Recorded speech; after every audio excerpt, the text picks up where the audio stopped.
Hello and welcome to my advocacy campaign on human trafficking. Watch, listen, advocate. My name is Monica Sharp.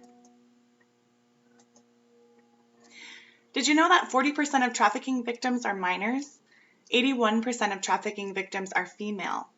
79% of homeless youth in Alaska are trafficked for sex. 21% of trafficking victims have been trafficked for sex. 17% trafficked for labor, and the rest of the 62% trafficked for both sex and labor.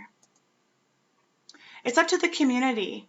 We are all the stakeholders. It's up to us to work together. Medical service providers, law enforcement agencies, social service and public assistance offices, tribal entities. We can make a difference.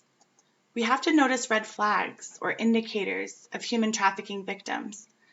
When you're working with your clients or your patients, ask yourself, is someone else speaking for your patient or client? Do they have control over their money or identification? Do they have to exchange sex for basic needs like shelter or food? Does your patient or client exhibit fear, anxiety, PTSD, submission, or tension? Noticing these red flags can save a life. No little boy or girl dreams of being prostituted when they grow up. It's not a choice. Be their voice.